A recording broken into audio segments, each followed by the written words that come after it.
Hello, and welcome back to Velvet Haunt. Before we begin, feel free to leave a comment and tell me where you're listening from. I love reading every single one. If you enjoy chilling tales that linger in the velvet dark, don't forget to like the video and subscribe to the channel. Turn on notifications so you never miss a new story. Now, get comfortable. Dim the lights if you dare. Relax your mind. Let the outside world fade away. And let's begin. Story 1. I bought the game at a thrift store along with Vice City, Shadow of the Colossus, and what I thought was Star Wars, Knights of the Old Republic. When I got home, I discovered the Star Wars case did not contain a Star Wars game at all. Inside was Disc 2 of SpongeBob SquarePants, Season 3. That was disappointing, but honestly, it was also pretty funny. The disc even had Midlife Crustacean on it, an episode I remembered watching when I was a kid. Seeing it again as an adult felt completely different. Some jokes hit harder when you are old enough to understand what they are actually about. At the time, that was the strangest thing about my thrift store trip. I wish it had stayed that way. The wrestling game was called WCW Mayhem. The cover immediately caught my attention because it reminded me of being a teenager. I had played a lot of wrestling games during the PlayStation and PlayStation 2 years. I was never the biggest wrestling fan in the world, but I loved the games. Honestly, I sometimes enjoyed them more than the actual shows. There was something about getting a few friends together, choosing wrestlers, beating each other with chairs, throwing people out of rings, and arguing over who cheated that made those games endlessly entertaining. So when I saw WCW Mayhem sitting on the shelf for $2, I grabbed it without thinking much about it. The case was old and scratched. The plastic was yellowing near the edges. The cover art looked slightly faded. Nothing unusual for a game that old. When I brought everything to the register, however, the employee behind the counter looked at the wrestling game and smiled. Not a normal customer service smile. He had this annoying, almost excited grin on his face, like he knew a joke I did not. "Oh," he said, "you found the mystery game." I looked down at the case. "The what?" "That thing." He pointed at WCW Mayhem. I laughed. "What's mysterious about it?" He shrugged. No clue where it came from. I thought he was messing with me. "You're a thrift store. Isn't that true about half the stuff in here?" He shook his head. "Not this one. Nobody donated it. At least nobody we know about." According to him, an employee had opened the store one morning and found the game sitting directly outside the front entrance. No bag, no box, no note, just the game. They brought it inside, priced it at $2, and put it on the shelf. The clerk seemed extremely happy that somebody was finally buying it. That bothered me. I picked the case up again. "There's something wrong with it?" He gave me another grin. "Who knows? For $2, does it really matter?" At the time, I laughed. Now I would give almost anything to go back to that moment. I would pay him $1,000 to take the game back. If I had $1 million, I would give him all of it, if it meant I could return to the few seconds before I placed that case on the counter. My wife had taken our son to visit her sister in Boca that weekend. They were spending the night there, which meant I had the entire house to myself. Normally, I love those rare nights. I love my wife. I love my son. But any married parent will understand what I mean when I say that occasionally having the house completely quiet feels like a small vacation. Nobody asking where something is. Nobody changing the television. Nobody leaving toys in the hallway. Just silence. That evening, I made myself a frozen pizza, cracked open a C4 energy drink, and decided to have the kind of lazy night I had not enjoyed in years. A few weeks earlier, I had found my old PlayStation 2 while searching the attic for a suitcase.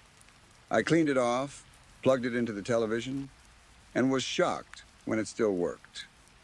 WCW Mayhem was actually a PlayStation 1 game, but the PS2 could play older PlayStation games, so I put the disc in. The system started. The game loaded. Everything seemed normal. At first, I was smiling like an idiot. The graphics were terrible by modern standards, but that was part of the charm. Blocky bodies, flat faces, crowds that looked like cardboard cutouts, old menus, compressed music.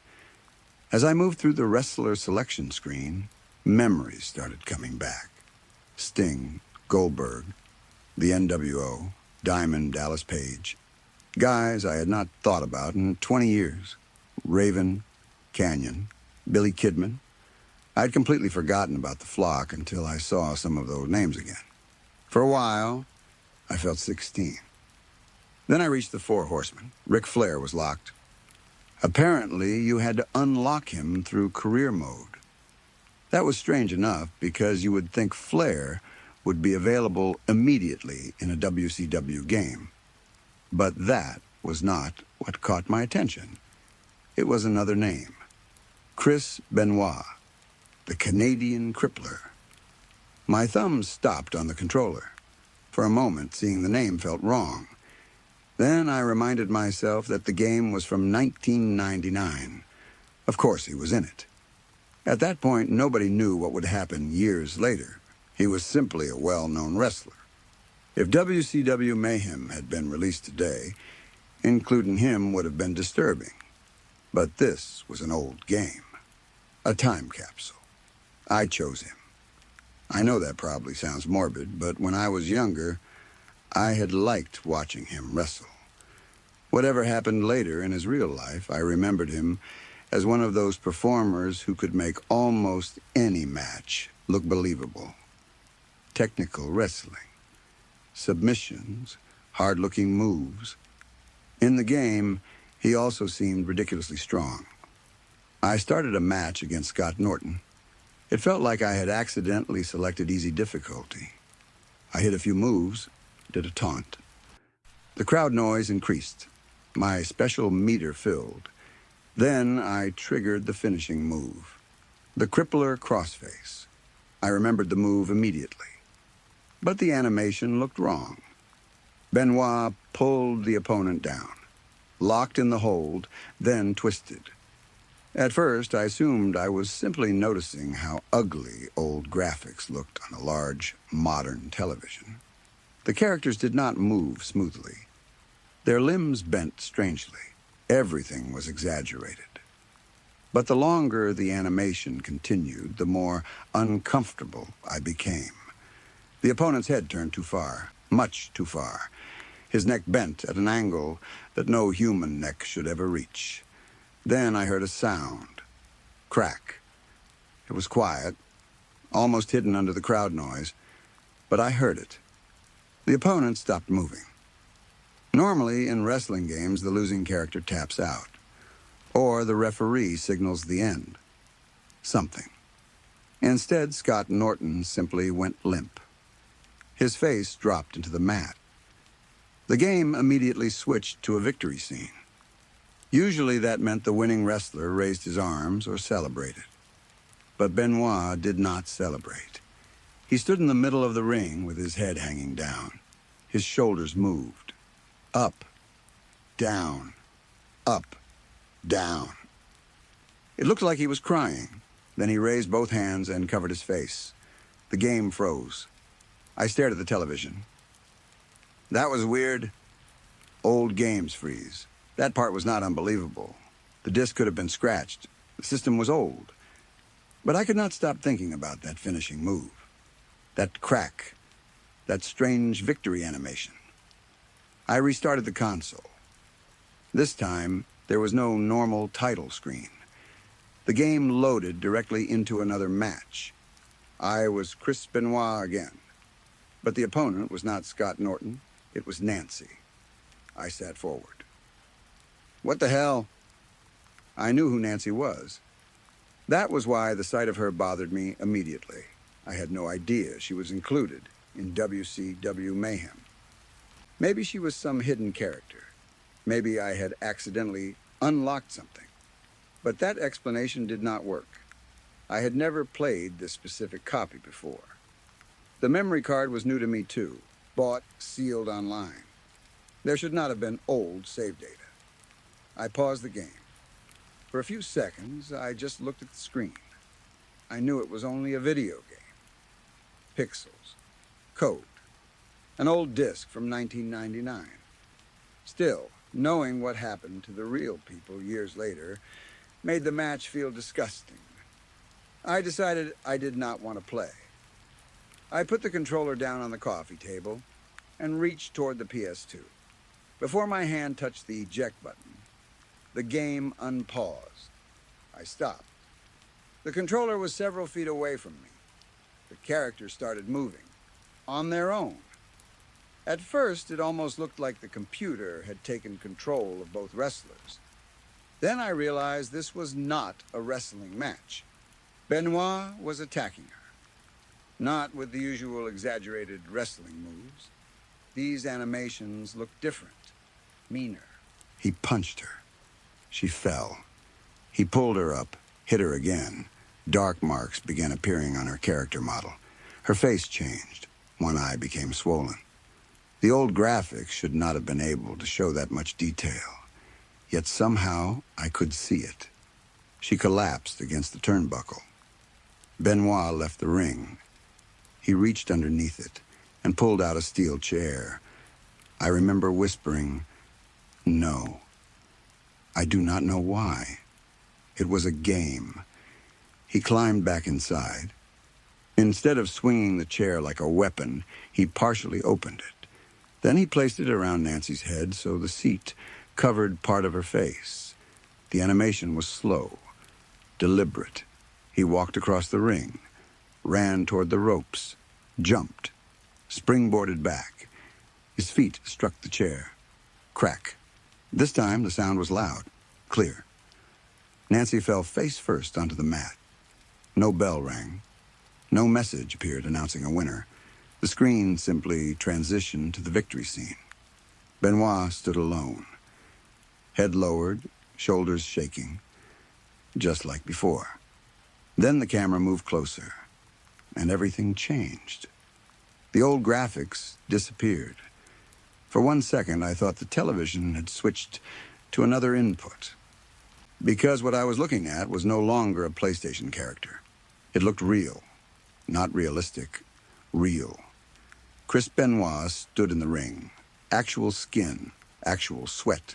Veins visible along his forehead and neck. The lighting looked like genuine arena footage. His eyes were wet. Tears ran down his face. His shoulders shook because he was crying. But then he lifted his head slightly, and I saw his mouth. He was smiling. No, not smiling. Laughing. His whole face twisted with laughter, while tears continued pouring from his eyes. There was no sound except breathing. Then, very slowly, he looked directly toward the camera, toward me.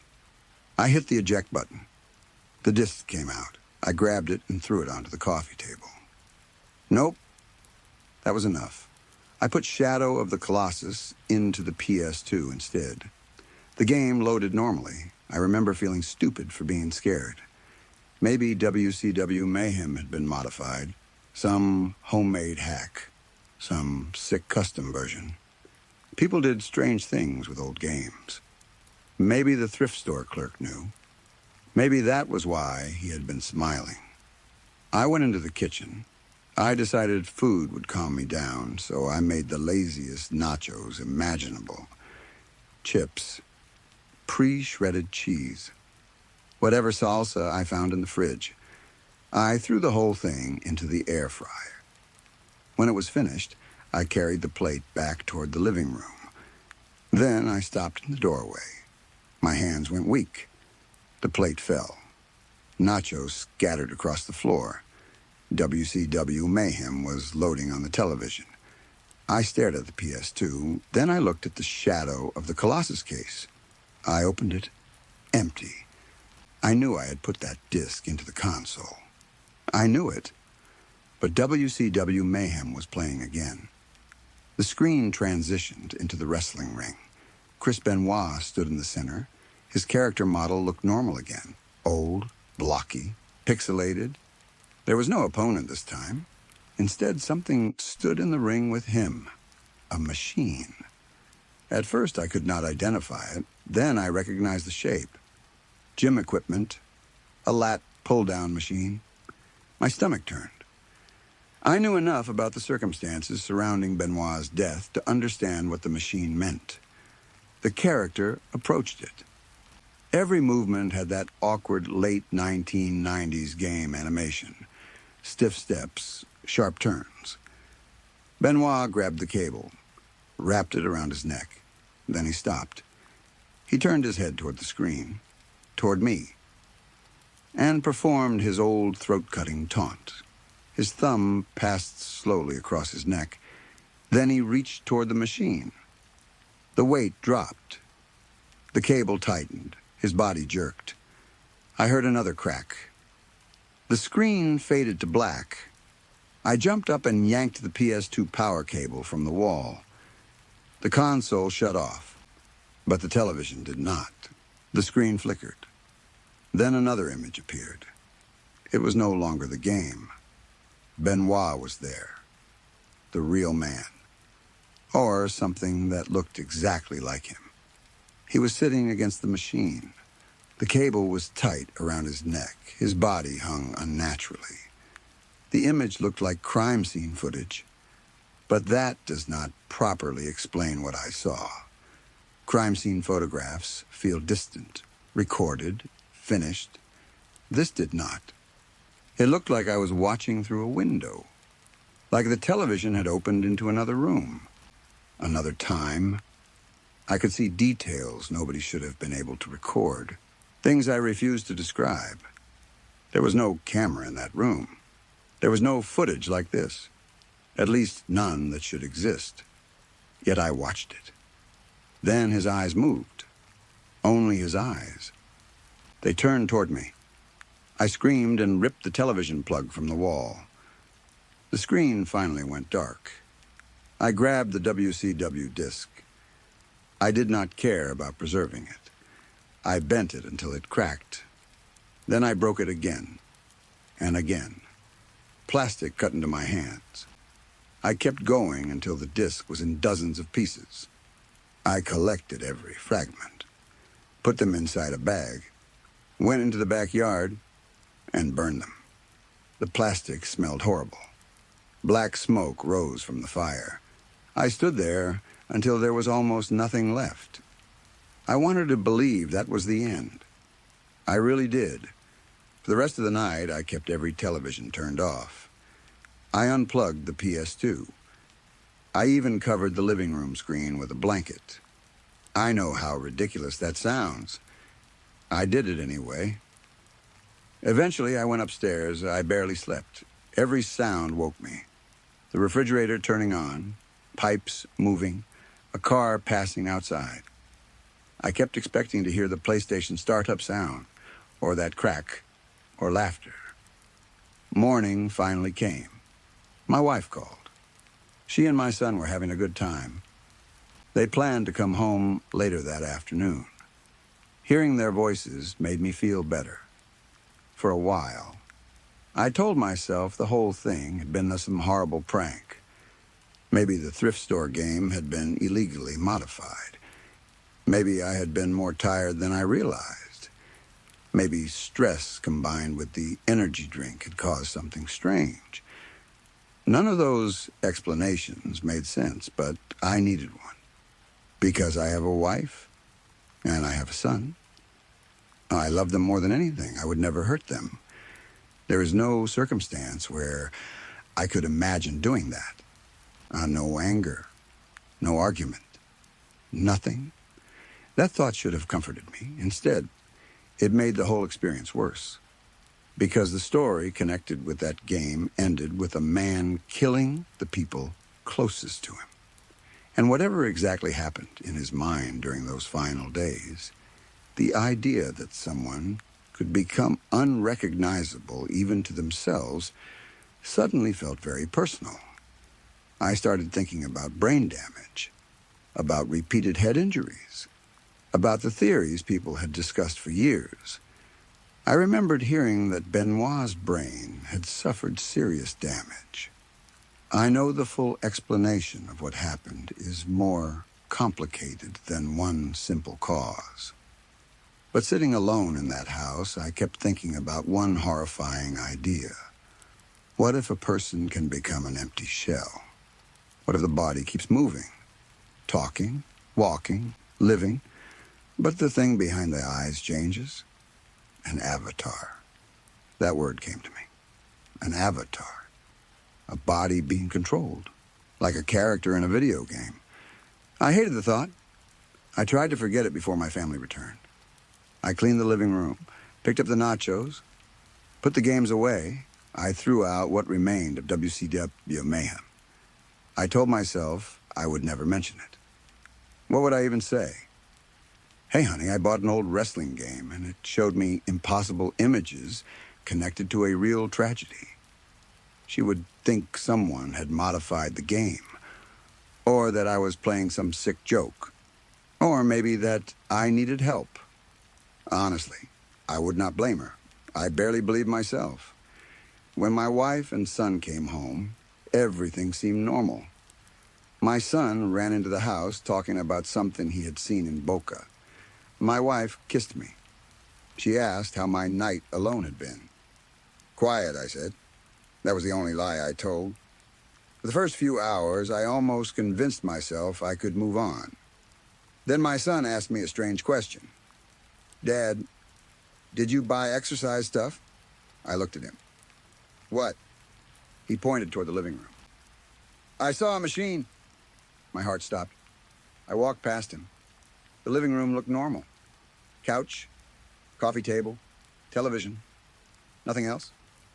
What machine? He shrugged. I don't know. One of those workout things. My wife looked at us. I didn't see anything. I forced myself to laugh. Probably saw something through the window. My son accepted that. I did not. That night, I checked every room after everyone went to bed. Nothing. The next morning, I noticed a mark on the living room carpet. 2 long lines pressed into the fibers, like something heavy had been sitting there. I touched them. They were fresh. I moved furniture around trying to convince myself one of our chairs had caused it. None matched. The following night, I woke at 2:13 a.m. There was a sound downstairs. Metal, a soft clink, then another, like gym weights gently touching each other. I stayed in bed. My wife slept beside me. I listened. Clink, then silence. I went downstairs with a baseball bat. Nothing was there. But the living room television was on. The screen was black. I had unplugged it before going to bed. I checked the cable. Still unplugged. Yet a faint white glow came from the screen. In the reflection, I saw myself. Behind me stood a man. I spun around. Nothing. I looked back at the television. The reflection was empty again. I did not sleep after that. The next day, I took the PS2 to an electronics recycling place. I got rid of every old wrestling game I owned. Probably pointless, but it made me feel better. For 2 days, nothing happened. Then my wife asked why I had been moving furniture around at night. I told her I had not. She looked confused. This morning, the coffee table was against the wall. I stared at her. I had no memory of moving it. We put it back. That evening, I found a bruise on my shoulder, dark purple. I could not remember hitting anything. The next morning, my hands hurt. The palms were sore, like I had been gripping something for hours. That was when I stopped thinking about ghosts and started thinking about myself. What if the game had done something? I know how insane that sounds. But what if it was not haunting the television? What if it was not trying to show me the past? What if it was showing me a pattern? Teaching me? I started checking my memory constantly. I wrote down when I went to sleep. I set cameras around the house. Nothing strange happened on the recordings, except sometimes there were gaps, not missing files, missing minutes. At 1:04, I would be asleep. The next visible frame would be 1:17, no explanation. One camera recorded static during those gaps. Another simply froze. I never appeared walking downstairs, but the furniture moved. My wife began noticing that I seemed distracted. I told her work was stressful. She believed me. My son did not. Kids notice more than adults think. 2 nights ago, he came into my bedroom. "Dad, what's wrong? There's someone downstairs." Everything inside me became cold. "Who?" He hesitated. "A wrestler." I sat up. My wife woke beside me. "What did he say?" "He didn't say anything." My son looked frightened. "He just pointed at me." I rushed downstairs. Nothing. But the television screen was glowing, black, unplugged. And in the reflection stood my son. Only he was still upstairs. Behind the reflected version of him was Benoit, head lowered, shoulders shaking. I covered the television with a blanket. When I lifted it again, the screen was dead. Yesterday, I took the television out of the house. I bought a cheap replacement. It has not turned on by itself yet. But I do not think the screens matter anymore, because something else has happened. This morning, my wife asked why there were scratches on my neck. I went to the bathroom mirror. 4 red marks ran along the side of my throat. My fingernails had dried blood underneath them. My blood. I have no memory of scratching myself. I am afraid to sleep. I am afraid to be around my family when I am tired. I am afraid of losing time. The worst thing is that I still love them. Completely. That should mean something, shouldn't it? A person who loves his family does not suddenly become dangerous. That is what I keep telling myself. But love did not protect the family connected to that game. Whatever happened in that house years ago, love was not enough to stop it. My wife thinks I'm getting sick. She asked if I wanted to see a doctor. I told her yes. Tomorrow, I will. If tomorrow comes normally. Tonight, she and my son are staying with her sister again. I told her I needed a quiet night because I had not been sleeping. Really, I wanted them out of the house. I wanted distance between them and me. I am alone now. Just like the first night. The television is unplugged. There is no console. No WCW disc. No old games. Nothing. I thought that would make me feel safe.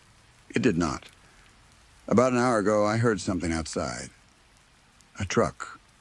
I looked through the blinds. Nobody. Then I heard a heavy metallic sound from the living room. I stayed in the kitchen for 10 minutes before forcing myself to check. At first, I thought the room looked normal. Then I noticed the couch had been pushed several feet toward the wall. The coffee table had been moved. There were deep marks in the carpet. Something large had been placed in the center of the room. I turned on every light. Nothing was there. I went outside, walked around the house, checked the garage. Empty. When I came back inside, the marks were deeper, fresh. I called my wife.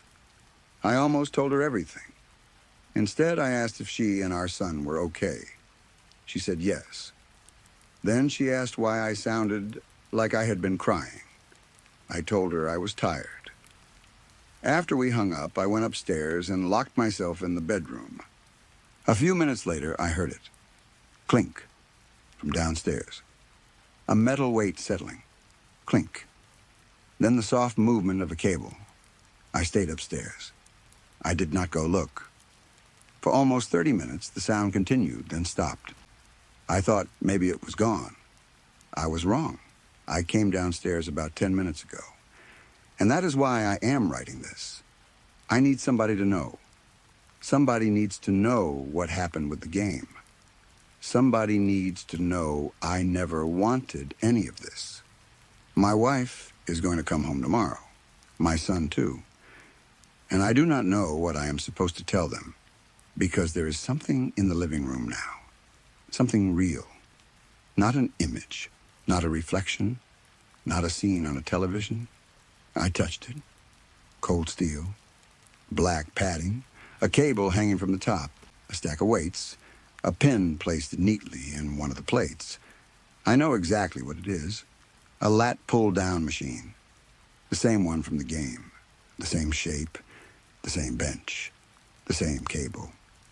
I have never owned exercise equipment like this.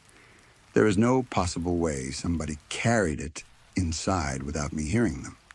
The doors were locked. The windows were locked. The cameras show nothing. But it is here. Sitting in the middle of my living room, I keep staring at it. Every few minutes, I think I see someone sitting on the bench, head down, shoulders moving. Then I blink, and the bench is empty. I considered calling the police. What would I tell them?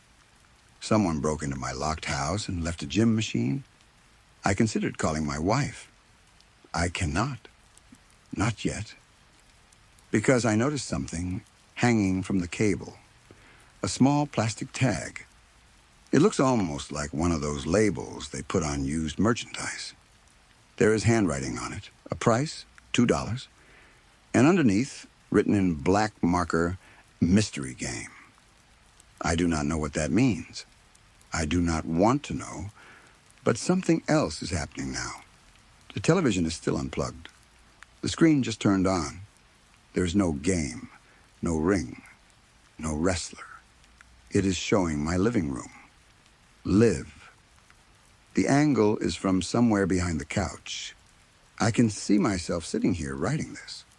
I can see the machine in the middle of the room. And I can see someone standing behind me. He is not looking at the camera. He is looking at me. His head is lowered. His shoulders are moving up and down. I am not turning around. I refuse. But on the television, I can see him raising one hand. His thumb is moving slowly across his throat. And the machine behind him is starting to move. The weight stack just lifted by itself. The cable is tightening. I love my wife. I love my son. I need that written somewhere. I need it understood. Whatever happens next, I love them. There is no power on earth that could make me hurt them. At least, that is what I believed when I bought a $2 game from a thrift store. Now I am sitting alone in my house, watching myself on a television that is not plugged in. And the man behind me is smiling. The worst part is not the machine. It is not the television.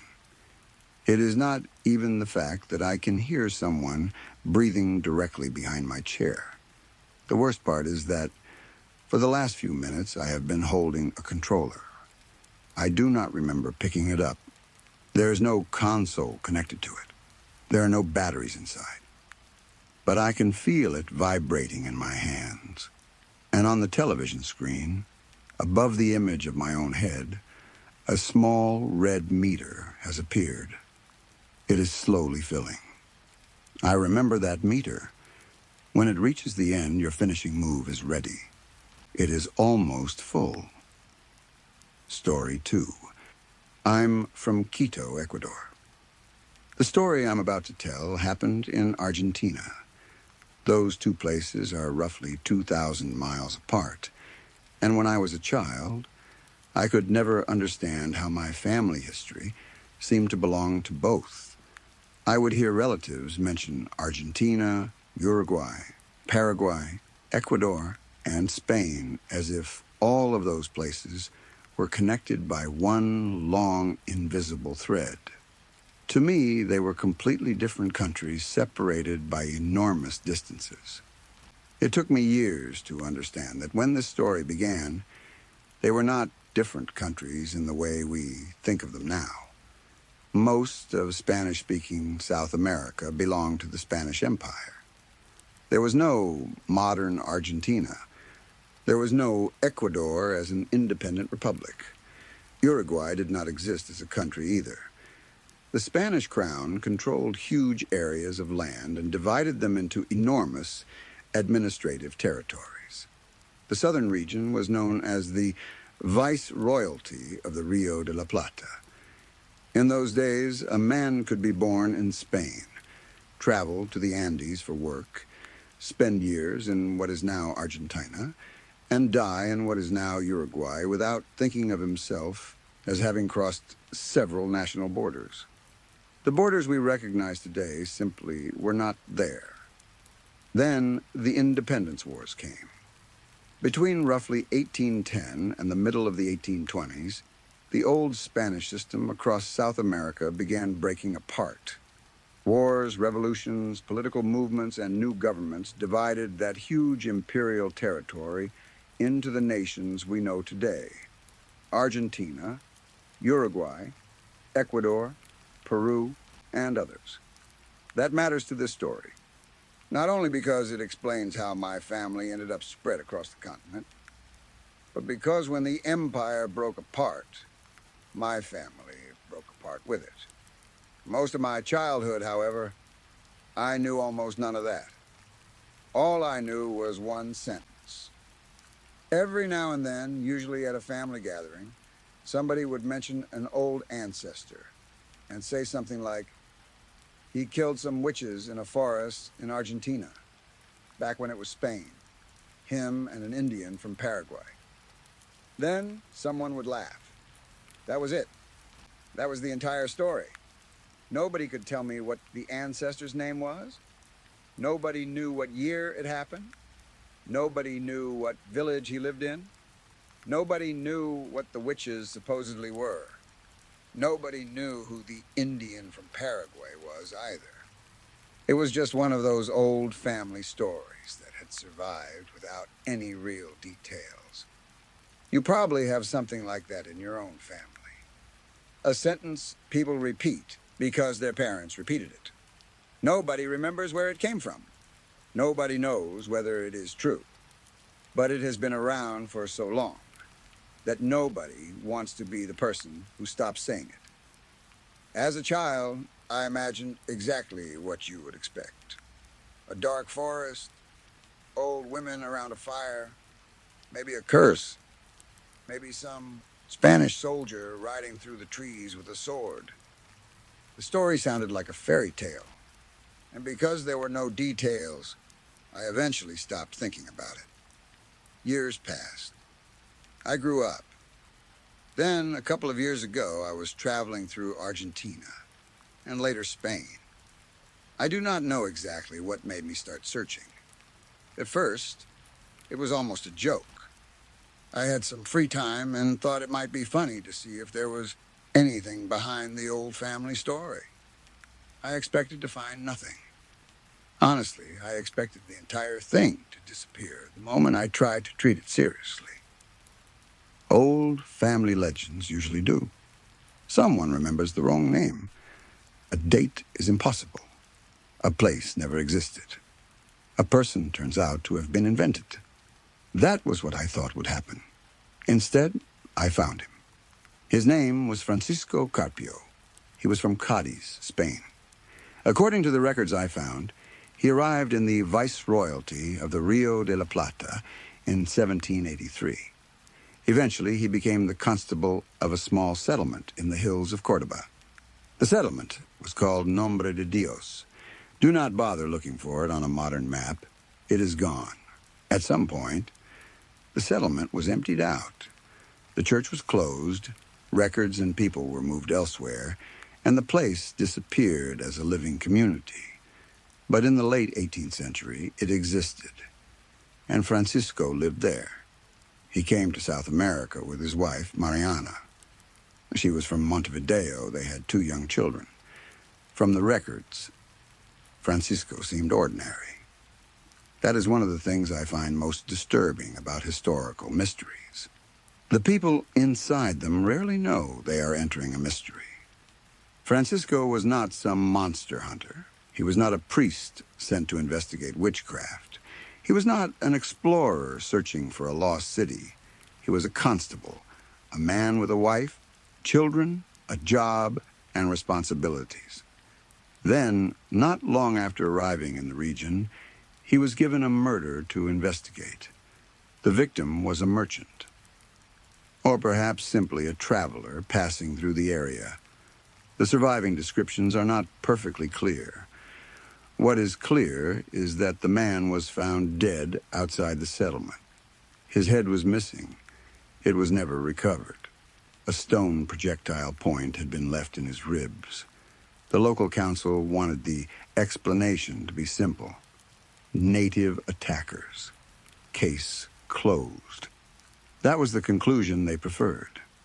A traveler had been killed by hostile indigenous people somewhere outside the village. Dangerous wilderness. Unfortunate event. Nothing more needed to be said. Except Francisco did not believe it. One detail bothered him. The stone point. That detail survived in his report, and it is one of the things that made me take the entire story seriously. The indigenous communities in that valley had been settled for generations. They had been baptized. They traded. They had access to metal. By 1783, the idea that someone from those communities would murder a traveler and leave behind a primitive stone point as an obvious sign of who had done it did not make sense to Francisco. It looked staged, like someone had placed it there specifically because they wanted whoever found the body to think Indians immediately. Francisco said so. He told the local council that the evidence did not fit. Apparently, he argued directly with them. It changed nothing. The official report went to the city with the simple explanation the council wanted: native attack, nothing more. That part fascinates me, because if I understand the surviving records correctly, something changed in Francisco after that. He stopped talking about the case. Completely. For the next 20 years, not just publicly. Apparently, he did not even explain the full story to his own family. Whatever happened after that first murder, whatever he saw or discovered, he kept it inside himself until the end of his life. That is where the records become strange. There was a hill outside the settlement. The Spanish name that appears in later references is roughly translated as Watchman's Hill, or the Watcher's Hill, depending on how you read it. Whatever was happening in the region seems to have centered around that place. I cannot tell you what Francisco found there. That is the part of the story my family eventually reduced to witches. I used to think I could solve it if I found enough documents. I no longer believe that. I have searched church records, parish books, military records, council records, personal letters, colonial archives in Cordoba. Later, I searched material in Spain, including documents kept in Seville. The frustrating part is that the records are often excellent. That is what makes the missing pieces so obvious. The church records for Nombre de Dios are surprisingly complete. Baptisms, marriages, deaths, ordinary community matters. But the council records covering exactly the months when Francisco's investigation was happening are gone. Not damaged, not mostly missing. Gone. There is simply a clean hole where you would most want information. Before those months, records survive. After those months, records survive. During the period connected to the killings and whatever happened near the hill, nothing. I cannot prove why. Documents disappear for ordinary reasons: fire, water, war, carelessness. People move collections and lose boxes. Paper gets eaten by insects. Archives are messy. But a gap that specific is difficult to ignore, especially because other material suggests that the local authorities were already trying to control the official story. I have started thinking about it this way. If you hide a crime, there may be no record of the crime. But hiding it can still create records, orders, transfers, missing pages, changed reports, sudden reassignment of officials, people leaving jobs without explanation, silence where there should be paperwork. Covering something up leaves its own shape. Sometimes the absence becomes the evidence. There's another detail. The hill seems to have had older indigenous names, before the Spanish name was used. I found references to 2 of those names in linguistic notes. Translations are difficult, especially with old indigenous languages, and I'm not pretending the meanings are exact. But the closest versions I found were something like the one who watches from far away, and the place where we do not live. I have spent too much time thinking about those names. You probably will too. I do not know what they meant. Maybe they were religious. Maybe the hill had been avoided because it was dangerous terrain. Maybe animals lived there. Maybe the soil was bad. Maybe the names had meanings that made complete sense in their own cultural context and sound frightening only because I'm reading them 200 years later. I know all of that. Still, the place where we do not live. That stays with you. Whatever happened, Francisco left his position as constable in 1786. He sold the office, or transferred the rights connected with it, gathered his family, and left. He lived for another 22 years. He died in 1808. According to the family material I eventually found, he finally told his son the full story while he was dying. 20 years of silence. Then at the end, he talked. I wish I knew exactly what he said. That is the part that did not survive. That hurts almost more than finding nothing at all. Imagine having the answer exist in one room for one night. A dying father. A son beside him. The entire story spoken aloud.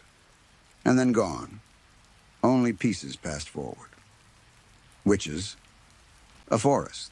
Argentina. An Indian from Paraguay. That is what 200 years did to it. Francisco died in 1808. There's something almost tragic about the date. He spent his entire life as a subject of the Spanish crown. Then, almost immediately after his death, the world his family understood began collapsing. Napoleon invaded Spain. The monarchy fell into crisis. Independence movements spread across Spanish America. Francisco never saw any of it. He never knew that the empire he served would soon begin breaking apart.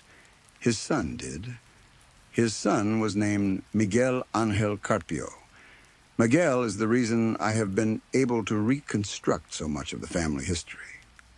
He spent much of his life fighting for Spain, and Spain kept losing South America around him. He fought through years when borders, governments, and loyalties were changing constantly. Places that had once all belonged to the same empire became enemies. Montevideo changed hands. Wars spread through Peru. Armies moved through the Andes. Miguel remained loyal to Spain. Then in 1822, he was captured at the Battle of Pichincha. That battle matters enormously in Ecuadorian history. For Miguel, it meant something much more personal. He had fought for Spain. He lost. He was captured by the people building the new republic. You would expect that to be the end of his story. Maybe imprisonment. Maybe execution. Maybe deportation. Instead, the new government kept him. They needed experienced soldiers. More specifically, they needed men who knew how to train soldiers. So Miguel, who had spent his adult life fighting to preserve Spanish rule, ended up helping train the military forces of the new order that had defeated him. History does things like that. It takes people who think they understand what side they are on and leaves them living in a world where the sides no longer exist. Miguel stayed in Ecuador. He married a woman from Quito. He built a new life. He never crossed the Atlantic again. That is how my branch of the family eventually became Ecuadorian. His mother, Mariana, lived to around 90. She remained in Montevideo. She and Miguel never saw each other again after 1814. That part affects me more than the witches sometimes. I have read some of their letters. Real letters. The kind that took months to travel. When you read old correspondence, history stops feeling like dates and starts feeling like people. A mother asks whether her son is eating well. A son tries not to worry her. Someone mentions money. Someone is sick. Someone misses home. Then months pass before the answer arrives. Sometimes a reply crosses another letter going the opposite direction. Imagine having your child thousands of miles away and knowing that if something happens to him, you may not hear about it for half a year. The last letter connected to Miguel is not even written by him. It is from his son. He writes to the family on the other side of the continent to tell them that Miguel has died. By then, the old family connections were almost finished. One branch remained in what became Uruguay. Another lived in Ecuador. The letters became less frequent, then stopped. Eventually, each branch forgot that the other existed. That is one of the strangest parts of this whole search. Two families. Same ancestor, same old story, same hidden event somewhere in Cordoba. But after enough generations, neither side knew the other was still out there. Each kept a damaged version of the legend. My side remembered the man from Paraguay. The family story called him an Indian. I found him too. His name was Felipe. And once again, the simple family version turned out to be both wrong and strangely correct. Felipe was from Paraguay. He had Guarani ancestry. But that was only half the story. He was also partly Basque. He had been raised under Jesuit influence. He received military training. He became a decorated soldier. At one point, unbelievably, he had fought at Gibraltar. Think about that. The man reduced in our family story to an Indian from Paraguay, had crossed oceans, served in major military campaigns, lived between cultures, and had a life complicated enough to fill a book. 200 years reduced him to 5 words. Nobody intentionally lied. That is important. I do not think anyone in my family deliberately erased him. Stories simply decay. People forget details. The part that sounds unusual survives. The rest disappears. A Basque Guarani soldier with a long military history becomes an Indian. A complicated, unexplained event around an avoided hill becomes witches. A dead settlement in the Viceroyalty becomes a forest in Argentina. It is not exactly false, but it is not exactly true either. That is what oral history does. It sands down the edges. The sentence survives. The world around it disappears. So now I have all of these pieces. Parish records, military documents, letters, a constable's report. References scattered across archives in Argentina, Uruguay, Ecuador, and Spain. I can prove Francisco existed. I can prove where he came from. I can prove Mariana existed. I can trace Miguel. I can trace Felipe. I can prove the murder investigation happened. I can show that Francisco objected to the official explanation. I can show that he left his position afterward. I can show that records are missing from exactly the period when the strange part of the story seems to have happened. I can trace the family after the empire broke apart. All of that is real. All of it survives. But the one thing I want is missing. What happened on that hill? What did Francisco see? What did Felipe see? Why did Francisco refuse to speak about it for 20 years? Why did the council want the original murder blamed on local indigenous people so quickly? Why were those records lost? Why had people apparently avoided that hill before the Spanish settlement existed? And why, after everything else in the story disappeared, did my family remember witches? I used to hate that word. Witches. It sounds childish. Too easy. It makes the whole story sound like superstition. The kind of thing ignorant people from the 18th century might say because they did not understand something. But lately, I have started thinking about the word differently. Maybe witches was never meant to be accurate. Maybe it was only a container. A word big enough to hold something nobody could explain properly. Something terrible happened. Something people wanted hidden. Something Francisco refused to discuss until his death. Then his son heard it. His children heard some version. Their children heard less. Generation after generation, details disappeared. Names vanished, places changed. The empire itself ceased to exist. The family split across borders that had not existed when the story began. Eventually, all that remained was one sentence. He killed some witches in a forest in Argentina back when it was Spain, him and an Indian from Paraguay. That sentence sounds ridiculous until you start pulling on it. Then a real constable appears. Then a murdered traveler, a missing head, a suspicious stone point, a council that wanted an easy answer, a forbidden hill, missing records, an indigenous place name warning that people did not live there, a soldier from Paraguay who had crossed half the world, a man who kept silent for 20 years. Then the silence spreads outward. Francisco dies. Spain collapses. His son fights a losing war. The family is torn across a continent. Let us stop. People forget each other. The whole world that created the story disappears. But the witches survive. Maybe that is why I cannot let it go. Because everything ordinary about the story can be documented. Births, deaths, jobs, battles, marriages, ships, military service, property. All the boring parts survive. The impossible part does not. It sits exactly in the center of everything like a hole. And every document I find seems to circle around that hole without entering it. I've spent years staring at these papers. Sometimes late at night, I catch myself imagining Francisco on his deathbed. Old, sick. His son sitting nearby. 20 years after Nombre de Dios. 20 years after the hill. 20 years of saying nothing.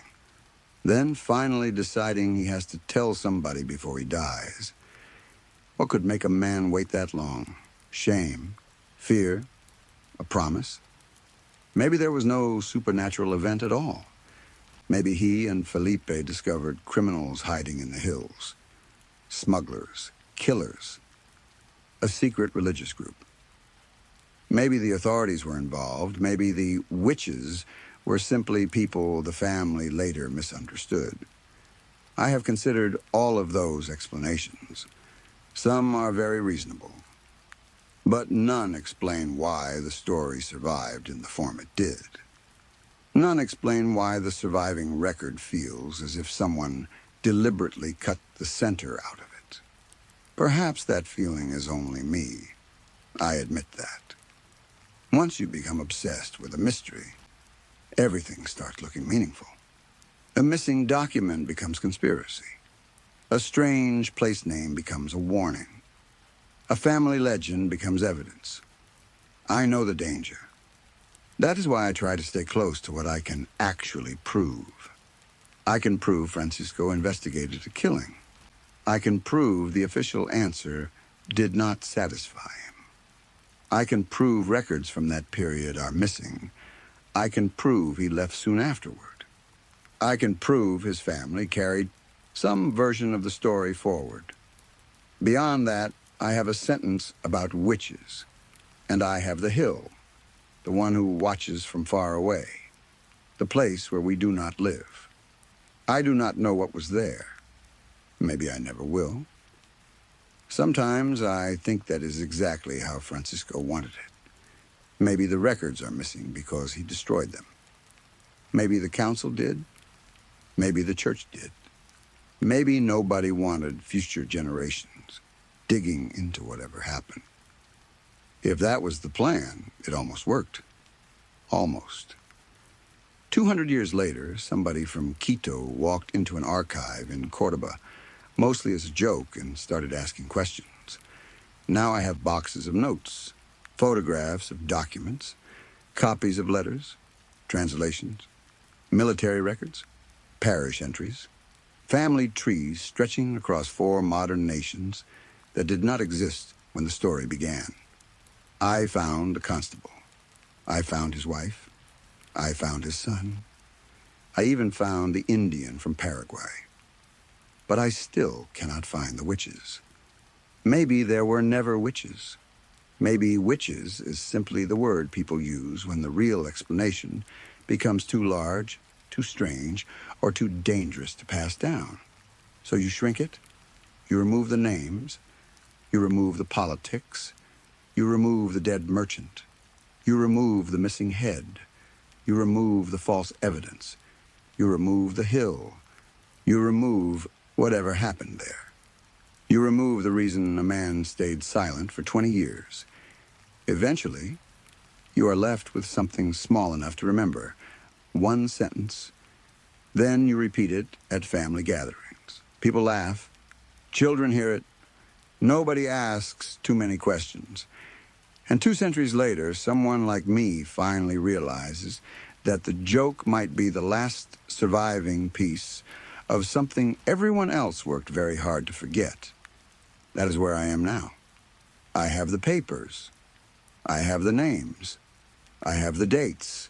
I have the gaps. What I do not have is the answer. And maybe that is what bothers me most. Because there are times when not knowing feels worse than finding out something terrible. If anyone has worked seriously with colonial records from Cordoba, especially local council material from the late 18th century, I would love to understand how something this specific disappears. Maybe there is an ordinary archival explanation. I genuinely hope there is. Maybe I have simply not found the right collection yet. Maybe the missing council books were transferred somewhere under a different name. Maybe copies exist in another archive. Maybe some forgotten church official described what happened. Maybe there is a military report connected to Felipe that I have not found. I keep hoping, because the alternative is accepting that the only people who knew exactly what happened on Watchman's Hill deliberately chose not to leave the answer behind. And after spending this long following them through history, I am beginning to think that silence may have been the point. Story 3. My right shoe did not fit properly the other morning. It was such a small thing that I almost ignored it completely. The shoe was not painful. It was not crushing my toes or rubbing against my heel. It just felt slightly tighter than usual, snugger somehow, like my right foot had grown overnight while my left one had stayed the same size. Normally, something like that would have bothered me until I stopped whatever I was doing and fixed it. I hate little discomforts. A twisted sock, a folded shirt tag scratching my neck, a pebble in a shoe. Once I noticed something, I cannot stop noticing it. But that morning, I was already late. I had slept terribly. Again, my bedroom window was responsible. The latch had been broken for months. Technically, it's still closed, but even a weak gust of wind could push the window open several inches during the night. I would fall asleep in a warm room and wake up at 2 or 3 in the morning with cold winter air blowing directly over my bed. Every time it happened, I had the same argument with myself. Get up and close it. Stay warm under the blankets. Get up. No. Freeze. Eventually, the cold always won. I had complained to the landlord twice. The first time, he told me he would send someone. Nobody came. The second time, he said I was not allowed to repair or replace the latch myself because it could damage the property. Apparently, allowing freezing air and rain into the bedroom did not count as damaging the property. Welcome to renting. The housing crisis had barely passed, everyone said, and somehow landlords were already acting like tenants should be grateful just to have walls around them.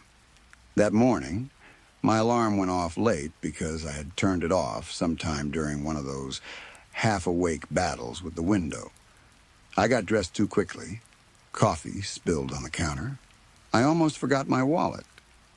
Then I shoved my feet into my shoes. That was when I noticed the right one. Tight. I lifted my foot and twisted my ankle, hoping whatever was wrong would settle into place. It did not. I considered pulling the shoe off. Then I looked at the clock. Forget it. I grabbed my coat and rushed out. The heavy apartment door slammed behind me. Cold air hit my face immediately. By the time I reached my car, my fingers already hurt. The right shoe continued bothering me for the first few minutes of the drive. I kept moving my toes inside it. Nothing obvious felt wrong. Maybe the sock was bunched up. Maybe the insole had shifted. Maybe I had finally gained enough weight that my feet were starting to protest. I told myself I would check later. My attention quickly moved to something more important: traffic. The drive to work normally took 40 minutes. That morning, I had about 32. I was not interested in dying on the highway just to avoid an awkward conversation with my manager. But I was absolutely willing to become more creative with the yellow lights. I changed lanes whenever one looked faster. It never was. I took a side road that supposedly saved 4 minutes. It cost me 6. I spent most of the drive staring at the clock on my dashboard and mentally calculating how late I would be. Because of that, I never noticed the car following me, at least not consciously. Later, I would remember seeing the same dark sedan behind me several times, once near my apartment, again at a traffic light, then near the entrance to the office parking lot. At the time, it meant nothing. There are thousands of dark cars. People take the same roads. Coincidences happen. That is what I kept telling myself afterward. By the time I reached work, the pressure in my shoe had become background noise. I parked badly, grabbed my bag, and hurried into the building. I made it to my desk only a few minutes into the company's unofficial grace period for late arrivals. Nobody cared. I sat down and started another completely forgettable workday. 8 hours, that was all. 8 long hours of email, spreadsheets, useless meetings, and assignments that looked suspiciously similar to the assignments I had completed the previous week. People made the same jokes near the water cooler. Someone complained about the temperature in the office. Someone else complained about management. I attempted my usual weak flirting with Susan at reception. As usual, she either did not notice or politely pretended not to. I never figured out which one was more embarrassing. At lunchtime, I ate at my desk. At some point in the afternoon, there was some activity in the parking lot. I saw security guards moving quickly past the glass entrance doors.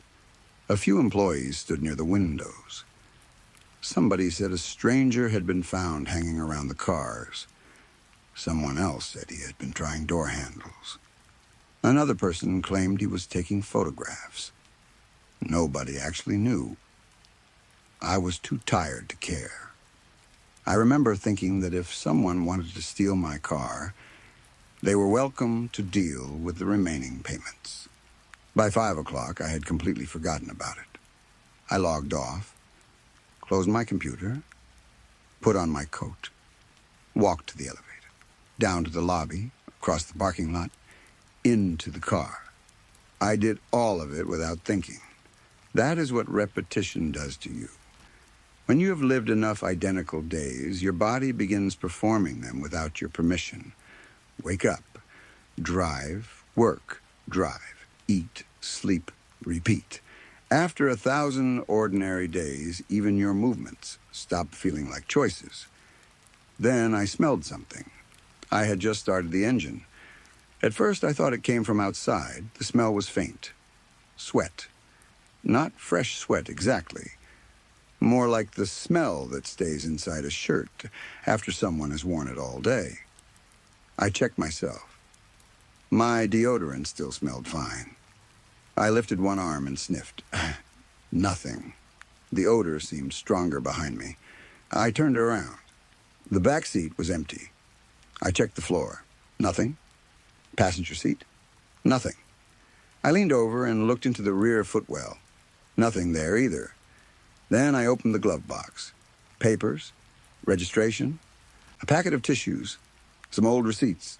Nothing unusual. Still, I paused. Something about the glove box bothered me. The contents looked wrong. Not dramatically. Nothing was missing that I could identify. But the papers seemed rearranged. The tissues were sitting on the opposite side. My registration was underneath something I thought it usually rested on top of. I stared at it for a few seconds. Then I laughed quietly. You're tired.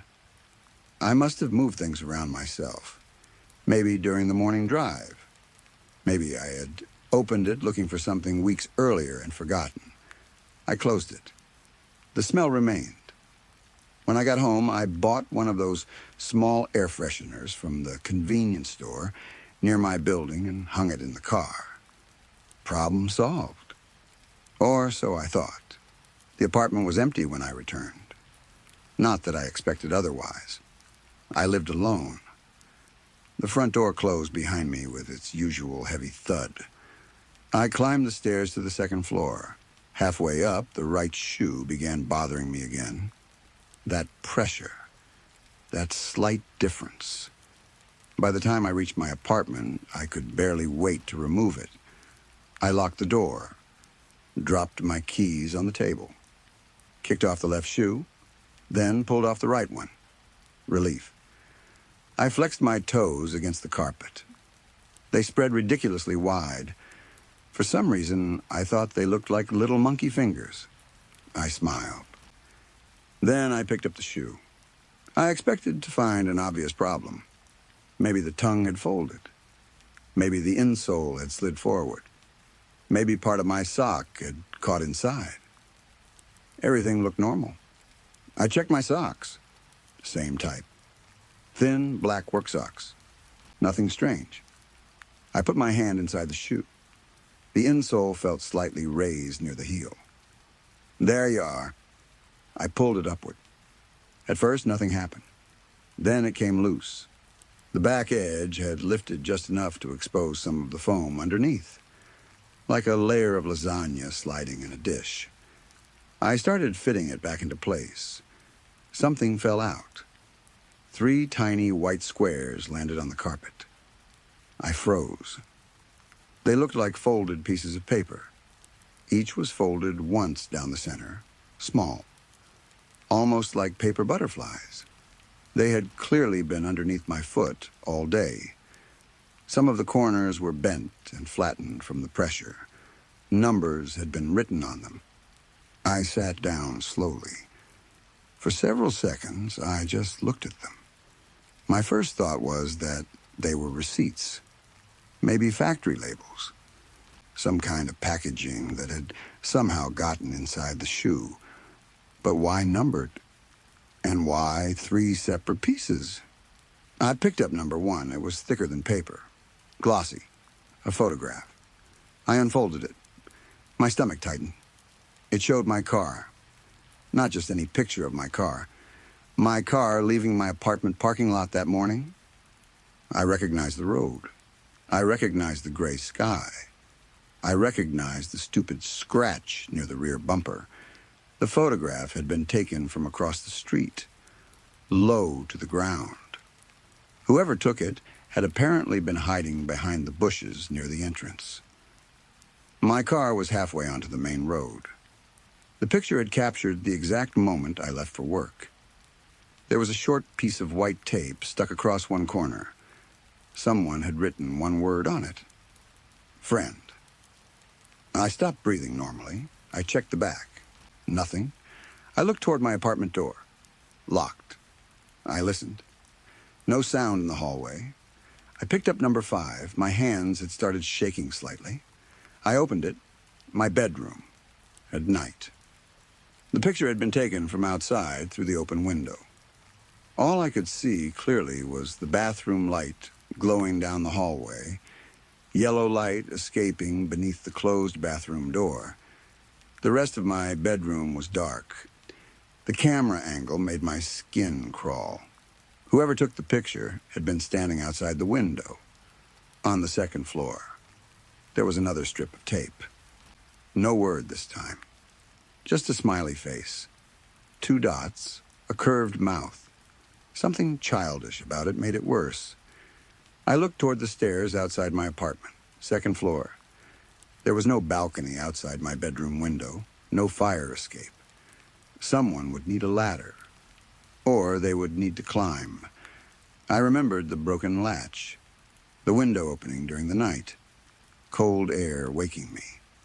How many times had I gotten out of bed and pushed it closed without looking outside? I nearly dropped the photograph. Then I looked at number 17. Part of me already knew I should not open it. I did anyway. It showed me asleep. I was lying in bed on my side. Moonlight spilled through the partly open window. My face was turned toward the wall. One arm rested above the blankets. I knew the photograph was recent because I recognized the shirt I had slept in the night before.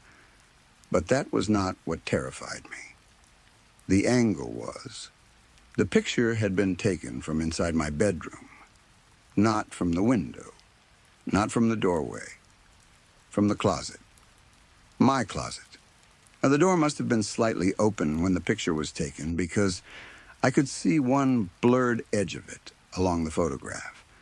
Someone had been inside my closet, watching me sleep, taking photographs. Written on the tape across the bottom was one word: together. I sat completely still.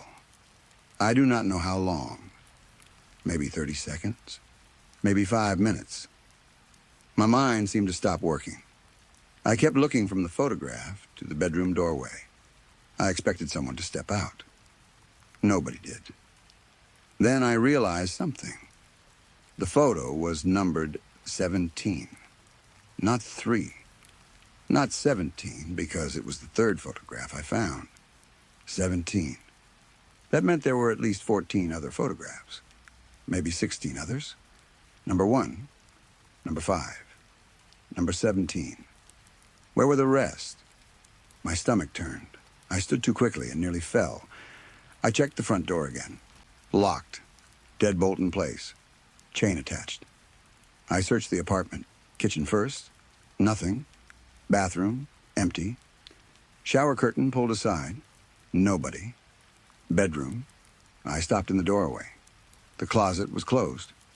I had closed it that morning, hadn't I? I tried to remember. I was almost sure. But almost sure suddenly felt worthless.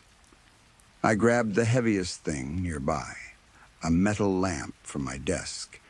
Then I approached the closet. The bedroom window was open about 2 inches.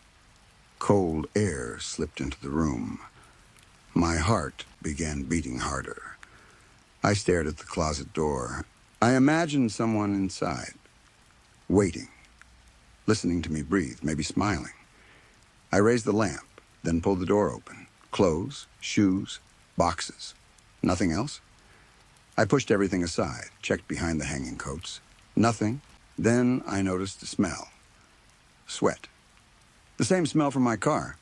Very faint, but definitely there. I backed away. Someone had been in my closet. I knew it. I called the police. That should have been the obvious first thing to do. Still, I hesitated before dialing. I felt ridiculous. 3 photographs, no broken door, no missing property. I already imagined the officer asking whether an ex had access to the apartment, whether I had enemies, whether someone was playing a joke. But then I looked at the picture taken from my closet. I called. 2 officers arrived around 40 minutes later. They inspected the apartment, looked at the window, checked the closet, photographed the photographs. One officer asked if he could take them as evidence. I said yes. Before he put them into a plastic bag, I asked him to look at the numbering. He noticed immediately. You have any idea what these numbers mean? No. Could be a sequence. That's what I was thinking. He looked around the bedroom, meaning there could be more. Yeah. Saying it aloud made me feel sick. They asked about people in my life, girlfriends, co-workers, neighbors, family. Anyone angry with me, anyone unusually interested in me. I could not think of anyone. Then I remembered the disturbance at work. The person security had removed from the parking lot. I told them. One officer wrote it down. They advised me to speak with building management, replace the window latch, and consider staying somewhere else for the night. I almost laughed when they told me to replace the latch. My landlord says I'm not allowed. The older officer looked at the window. Your landlord can argue with us about that. That was the first useful thing anyone had said all day. I called my manager afterward. He confirmed there had been an incident in the parking lot. Security had found a man walking between cars. The man claimed he had lost something. When security asked which employee he was visiting, he refused to answer.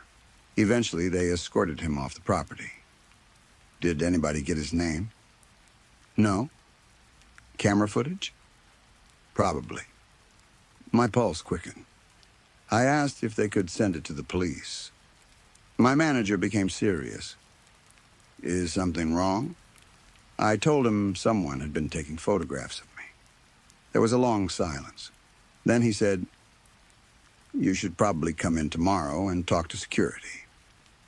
I did not sleep in my apartment that night. I booked a cheap hotel 20 minutes away. I did not tell anyone where.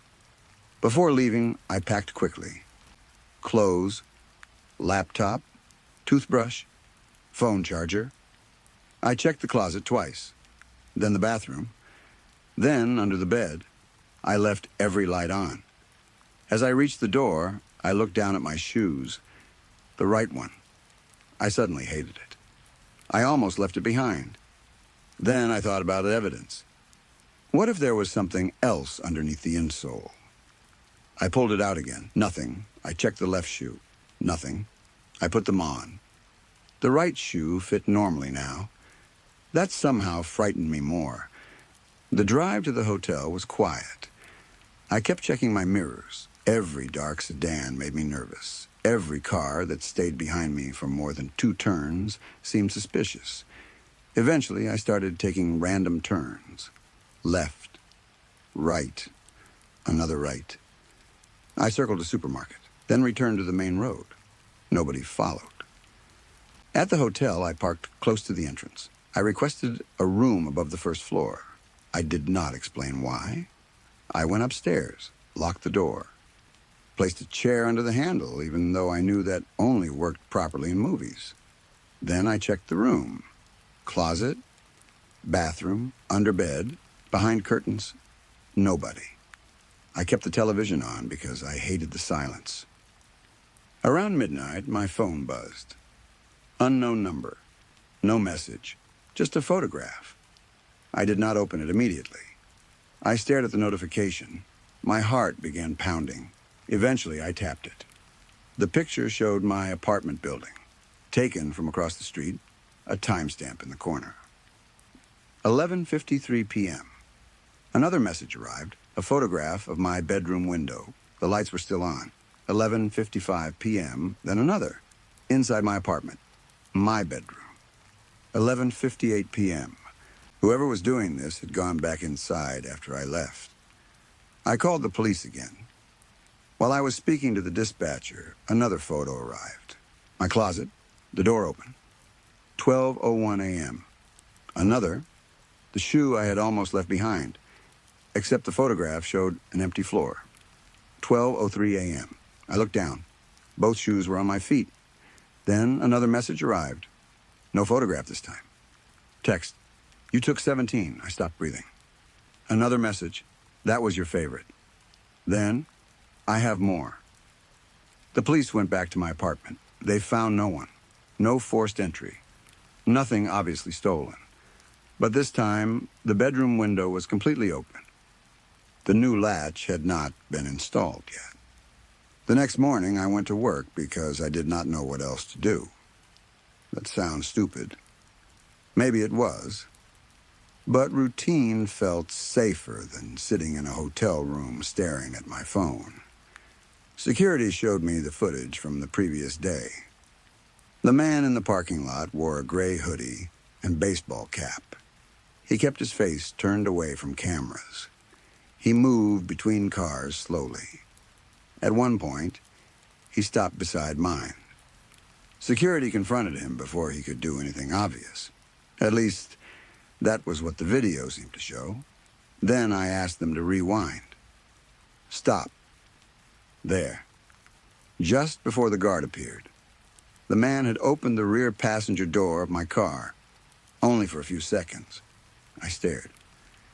I locked my car. The security guard shrugged. Maybe you didn't? I knew I had.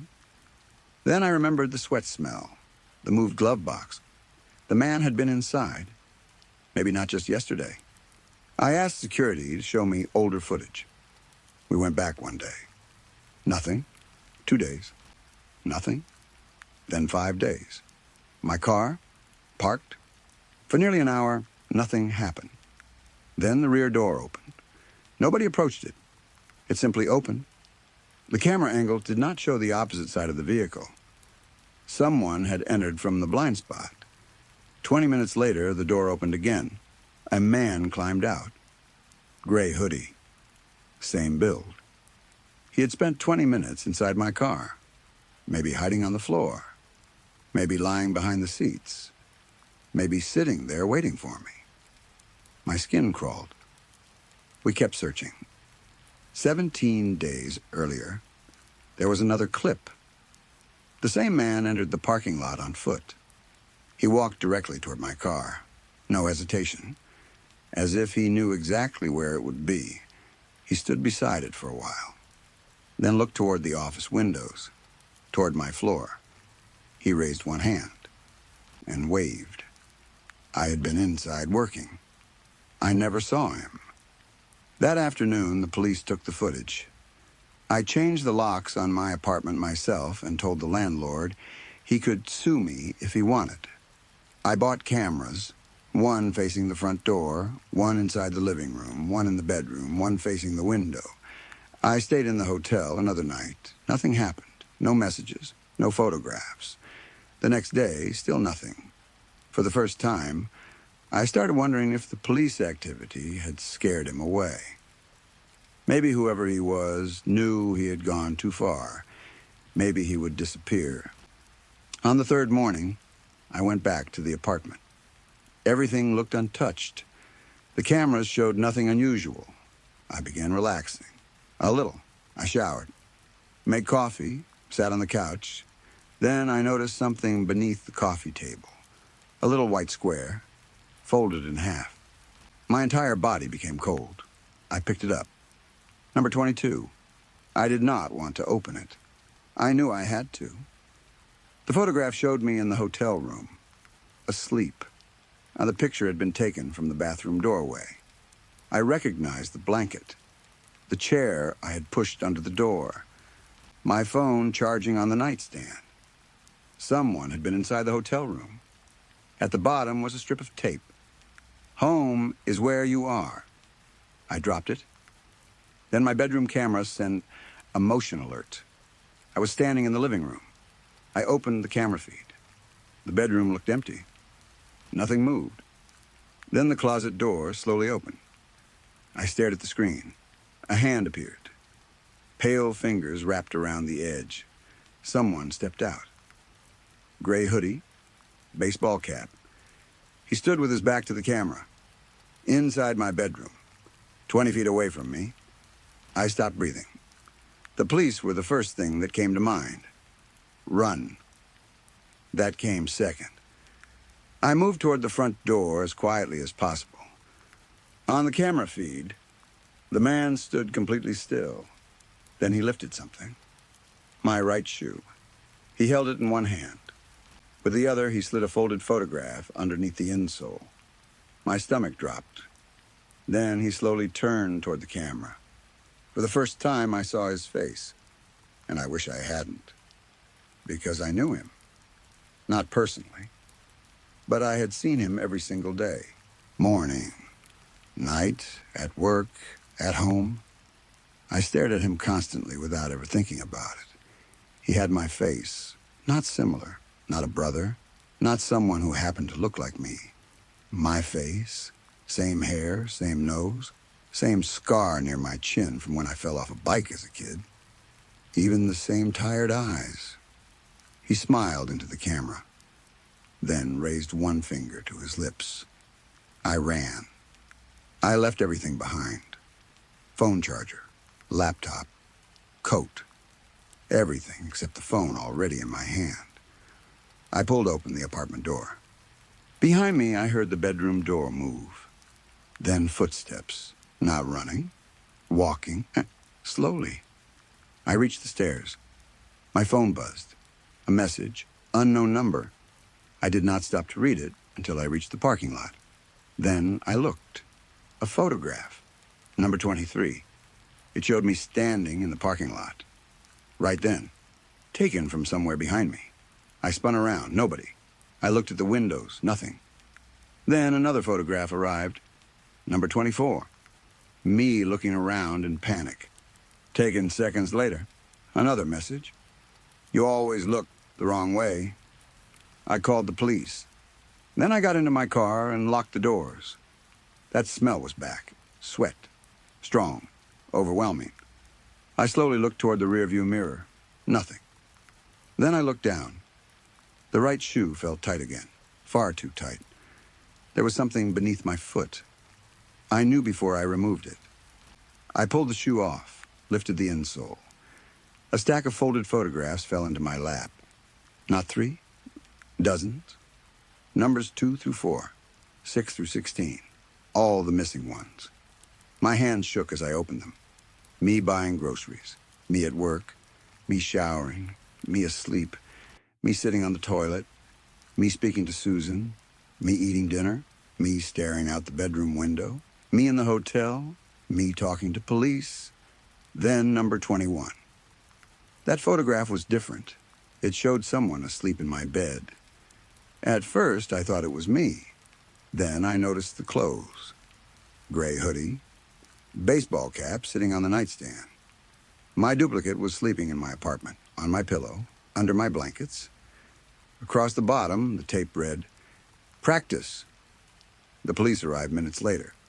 They searched the apartment. Nobody was inside. Again. The bedroom camera had stopped recording immediately after I ran. No system failure. Someone had simply unplugged it. I have not returned home. I'm staying somewhere I will not mention. The police know. My family does not. My employer has given me time away from work. They still have not identified the man. The face from the footage is clear. It is mine. The police initially thought the video had been altered. Then they examined it. As far as they can tell, it is genuine.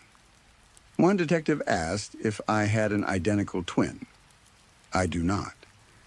They asked whether I knew someone who had undergone surgery to look like me. I laughed. I could not help it. What else was I supposed to do? I have been awake for almost 30 hours. I am writing this because an hour ago I found something inside my right shoe. I had bought new shoes yesterday. Different brand. Different size.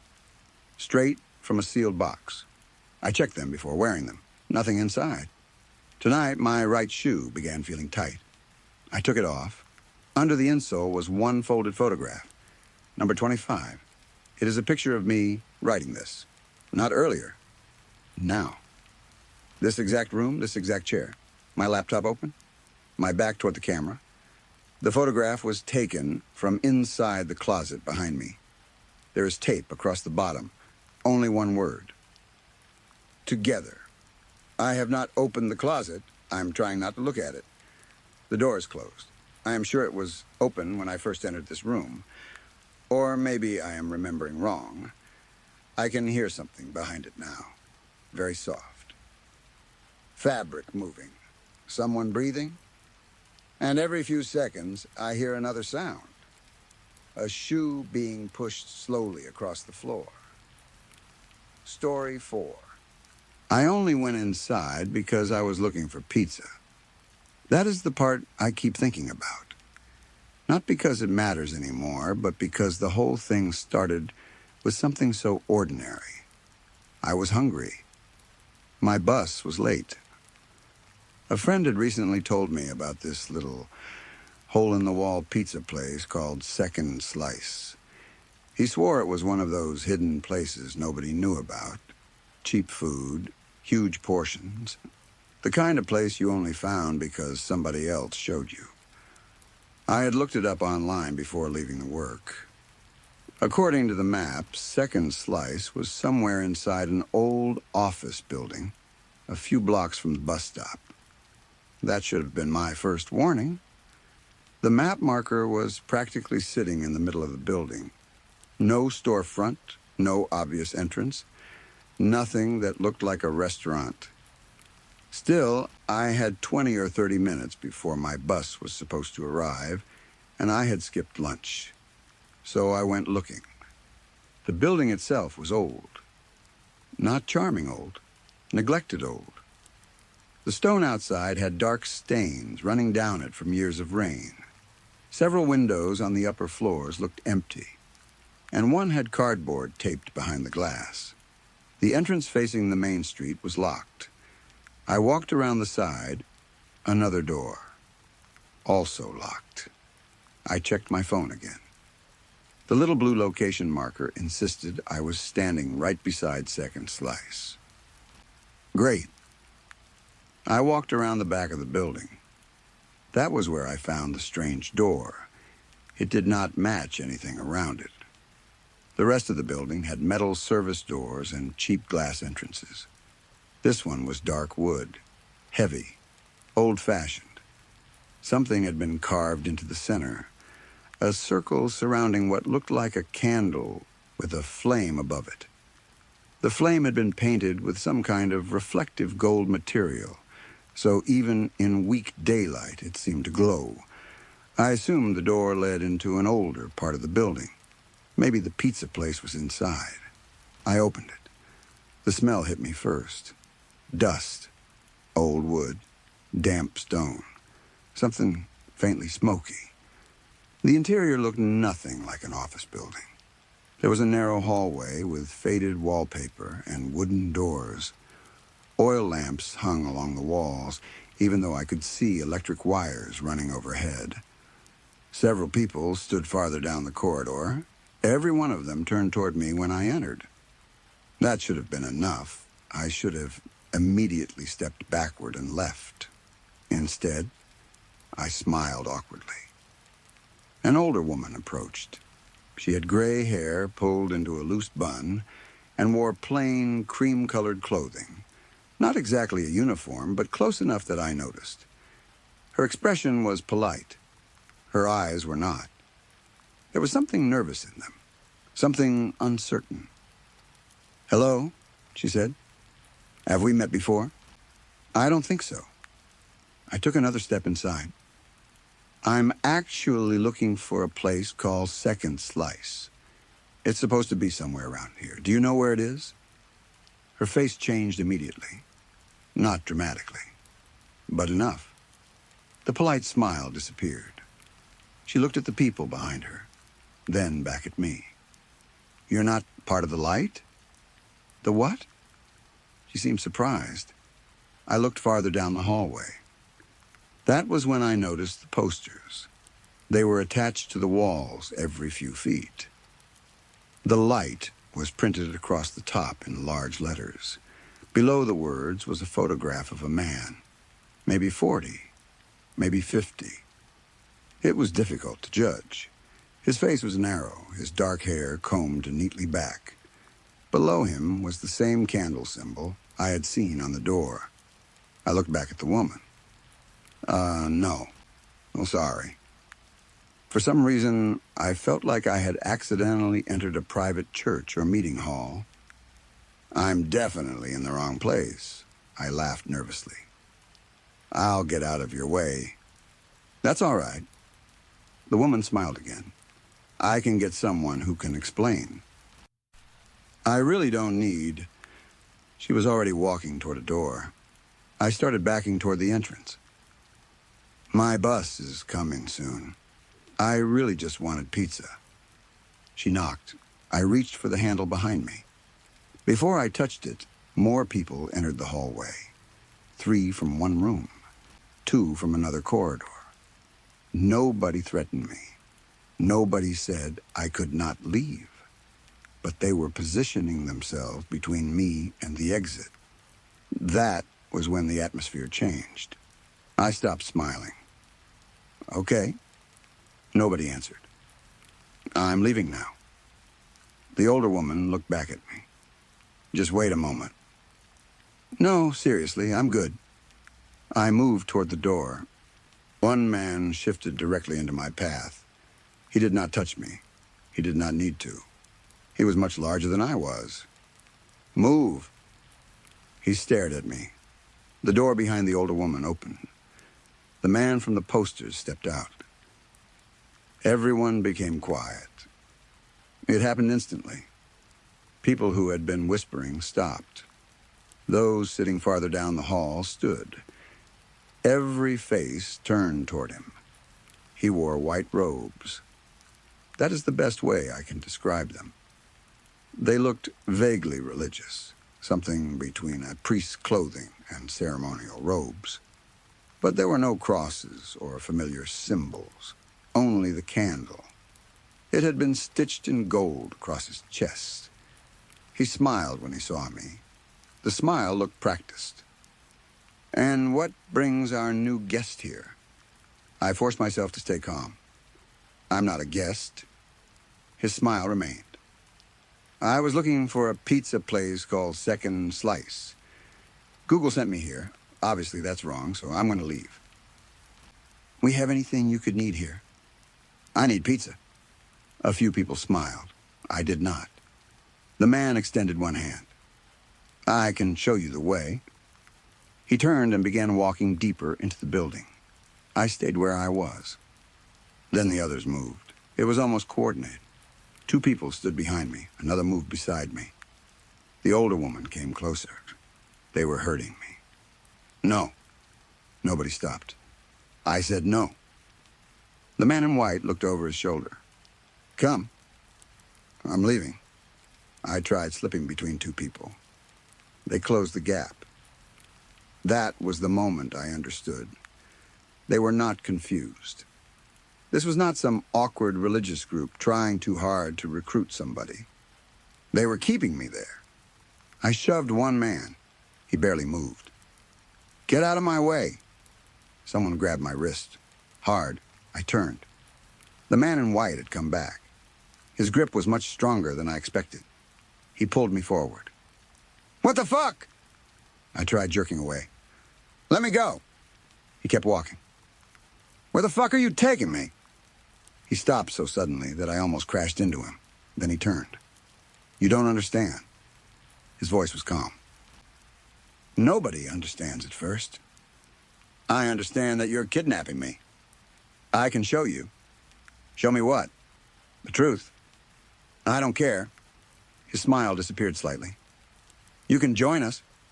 I laughed because anger had taken over. "Listen, dude, I don't give a shit what..."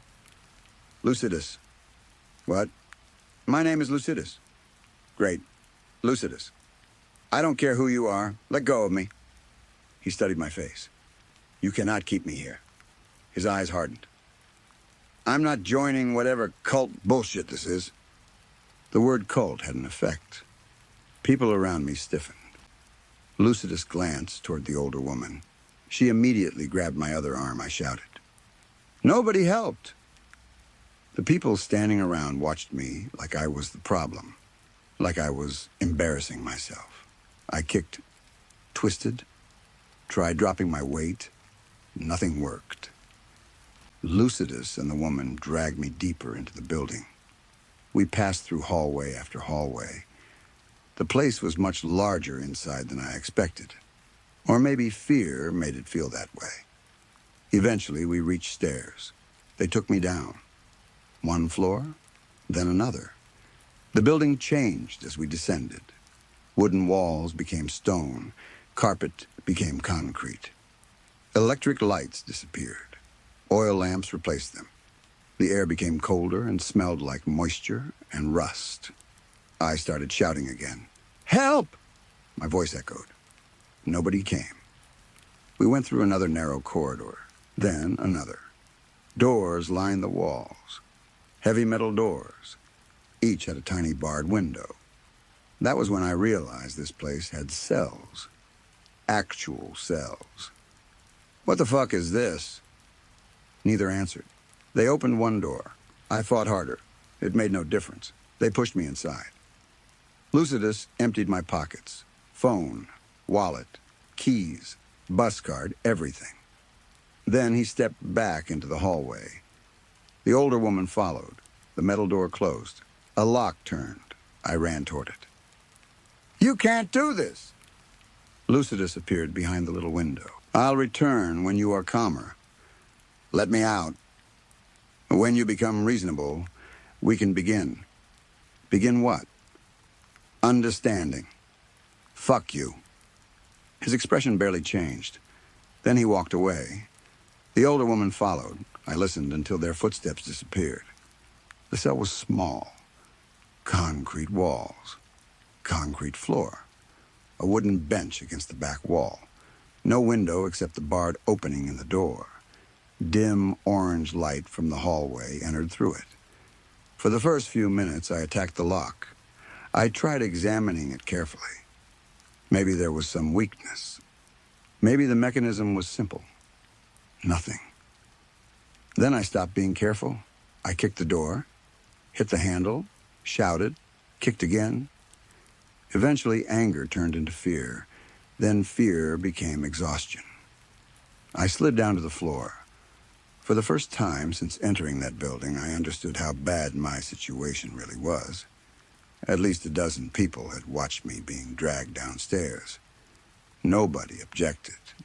Nobody even looked uncomfortable. If I screamed, they would not save me. If I escaped the cell, I still had to escape the building. And nobody outside knew where I was. As far as anyone knew, I had missed my bus. Maybe my friend would eventually wonder why I never messaged. Maybe someone would notice tomorrow. How long before anybody looked? Hours? Days? I put my head against the wall. That was when I noticed the mark. A tiny arrow had been scratched into the wooden bench. It pointed downward. At first, I thought it was random damage. Then I crawled over. Underneath the bench, words had been carved into the wood. Someone had written instructions. The letters were rough, Some were difficult to read, but the first line was clear. How to free yourself. My heart jumped. I read. The first instruction warned me not to listen to anything the people in the building said. Not their beliefs, not their explanations. Nothing. According to whoever wrote it, the more you heard, the more you started believing. And once you believed, something called manifestations began. The message insisted it did not matter how strong-minded I thought I was. Nobody was immune. Prevent it while you can. I stared at the words. It sounded insane. Of course it did. I had been kidnapped by a religious cult and locked underground. Why would I expect the escape instructions to sound normal? Still, somebody had been there before me. Somebody had known enough to hide instructions. I continued. Second instructions said there was a key hidden between the backrest and the seat of the bench. I dropped to the floor and reached underneath. Before I could find anything, shouting echoed through the corridor. I froze. At first it sounded like arguing. Then someone screamed. A man. I heard Lucidus, the older woman too. Then another voice, crying, begging. A door slammed. The screaming stopped. Footsteps moved farther away. I waited. Nothing came toward me. I returned to the bench. My fingers found something cold. Metal. I pulled it free. A key. Old. Heavy. Simple. The shaft ended in two rough prongs. The opposite end narrowed enough that the note suggested keeping it if I needed something to defend myself with. I held it tightly. The instructions were real.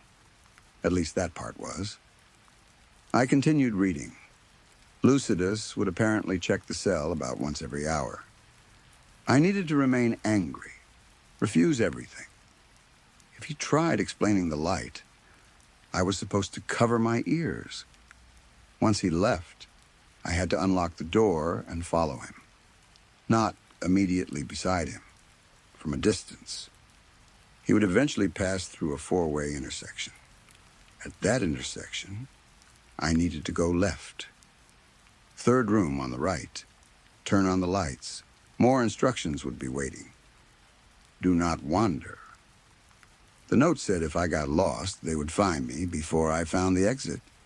And the fourth instruction explained how to open the cell door without making too much noise. The fifth was another warning. Do not look at anything. Do not listen. Do not think about what you learned. That warning was repeated more strongly than anything else. It was supposedly the only way to get out alive. I sat back. For a second, my mind started trying to understand. What did these people believe? What were manifestations? What were they afraid of? Why would knowing about something make it appear? Then I remembered the instructions. Stop. Do not think about it. I forced myself to focus on the key. The door, the escape route. That was enough. Then I felt something strange. A feeling like someone was standing behind me, watching. I turned. Nothing. I almost laughed. Great. I was already letting this place get inside my head. I focused on breathing. Then a voice came from the door. Feeling calmer now. I nearly jumped. Lucidus stood behind the bars. I had not heard him approach. I closed my fist around the key. Let me out. He watched me. What the fuck do you want from me? He'll understand eventually. No, I won't. He smiled faintly. Everyone says that. Fuck off. In due time. Then he walked away. I waited. 10 seconds. 20. 30. No footsteps returning. I moved to the door. The key slid into the lock. My hand shook. I turned it. Click. The door opened. I almost laughed from relief. I remembered the warning about the hinges. I pushed forward slightly and opened it, only far enough to slip through. No squeak? I entered the corridor. Lucidus's oil lamp moved in the distance. I followed. Quietly. The basement was a maze. Hallways crossed one another. Doors appeared every few feet. Some areas were completely dark. Lucidus moved carefully, occasionally raising his lamp and checking side corridors. I stayed far enough behind him that the darkness hid me. Everything inside me screamed to turn around. Go upstairs. Find the main entrance. But the instructions specifically said to follow him. So I did. We moved deeper underground. That bothered me. Every step felt like I was going in the wrong direction. Eventually, Lucidus stopped at another metal door. He looked through the window, then unlocked it. A man was inside. His voice was weak. Please. Lucidus entered. Please don't take me back. I stayed around the corner. I can't. Lucidus answered softly. But you know we can't allow the hollows to remain. Hollows. The word from the instructions. I felt my mind reaching for it. I stopped myself. Do not listen. I almost covered my ears. Then the prisoner shouted, I can't anymore. Lucidus remained calm. We need you, the man sobbed. Everyone needs you. Everyone in the light. You were chosen. No. You told me yourself that you felt made for this. That was before. This is your purpose? I can't. We all have tests. Lucidus stepped backward. We all suffer. The man continued crying. You will learn from this. Lucidus closed the door, locked it, then continued walking. I waited before following. As I passed the cell, I made a mistake. I looked through the window, only for a second. That was enough. The prisoner was sitting against the wall. One arm ended above the elbow. The injury looked horrible. The remaining bone was visible. A tourniquet had been tied high around the arm. The floor beneath him was stained dark. I immediately looked away. My stomach turned. The image stayed. I knew it would. I had broken the rule. Do not look. Do not learn. Do not think. Shit. I kept walking. Could that happen to me? Stop thinking. What were hollows? Stop. What had happened to his arm? Stop. Was something eating people? Stop. I needed to get out. Nothing else mattered. Eventually, Lucidus reached the four-way intersection. He stopped, looked left, right, then continued straight. I waited, then turned left. Darkness swallowed me. I placed one hand against the wall, one door, 2, 3. I found the third room on the right, entered, closed the door, found a switch. Light flickered on. I immediately wished it had not. Dark stains covered the walls. Blood. At least some of it looked like blood. Other parts were coated in black material, thick, almost tar-like. It spread across the stone in long lines. I panicked. Where were the instructions? I searched the walls. Nothing. The floor. Nothing. Then I noticed a loose piece of baseboard. Someone had written a number on it. I pulled it free. Writing covered the back. The next instruction directed me toward an old stairwell. First left, first right, then all the way down the hallway. The stairwell would be on the right.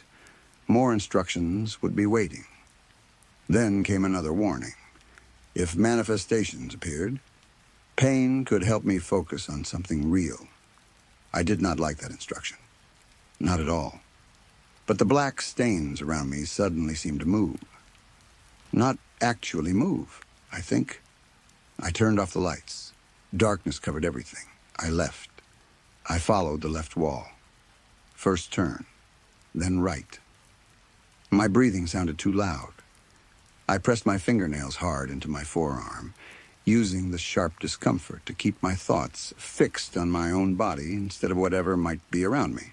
Step, wall. Pain, step, wall. Pain. That became my entire world.